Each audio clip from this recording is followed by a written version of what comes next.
अम्मी जी मेरा जड़ा बेली नहीं आई दोस्त मेरा उसकी शादी हो गई है पिछले महीने हुई है तो उसका जड़ा छोटा भाई नहीं उसका छोटा भरा मेरा तो 4 साल छोटा जड़ा है उसकी भी शादी हो गई है मेरे बच्चे तेरी शादी करा दांगी जल्दी करा दांगी नहीं अम्मी मैं नहीं कह रहा कि तुसी मेरी शादी कराओ मैं नहीं कह रहा वो तो जो थोड़ा दिल करना तुसी कर देनी है अम्मी जी मोटर चलती पी आई बंद की है कोई नहीं हाँ बच्चे कर दी सी अच्छा फिर ठीक है मैं क्या पूछ ला मैं भी थोड़ा जिहा जिम्मेदार हो जाऊं ब्याह कराने वाली उम्र हो गई नहीं इस वजह तो मेरे शहजादे करा देनी है तेरी शादी नहीं अम्मी मैं नहीं कह रहा कि तुसी मेरा ब्याह कराओ मैं नहीं कह रहा मैं सिर्फ कह रहा हूं मैं जिम्मेदार हो गया ओ भाई जे वीजा लब भी रहा ना फिर भी नहीं मैं जाना ओ यार हुन उम्र केड़ी है मेरी शादी कराने ली हुन मेरी उम्र है हुन तुसी आदे पियो वीजा लब गया पहले थवान वीजा लब्बा कोई नहीं आई हुन यार देखना अगर जे मैं मुल्क बाहर चला जांदा 3 साल मैं उत्थे लंदा उस तो बाद उम्र के रह जानी है शादी तो होनी कोई नहीं फिर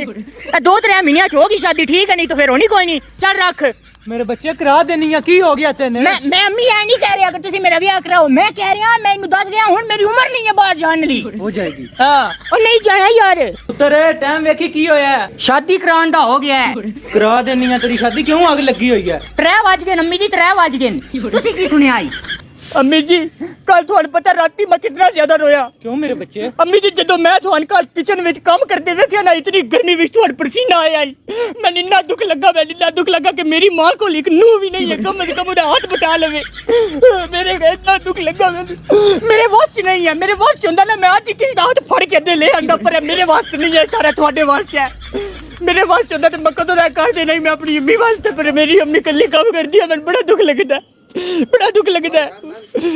करा दांगे नहीं अम्मी मैं नहीं कह रहा अम्मी ऐ नहीं मैं कह रहा कि मेरा ब्याह कराओ मैं सिर्फ थोड़ा देख रहा कि तुम इकल्ले काम करते रहते हो अच्छा नहीं लगता मैं बहुत बड़ा लगता 6 महीने सब्र कर लेगा चलो ठीक है।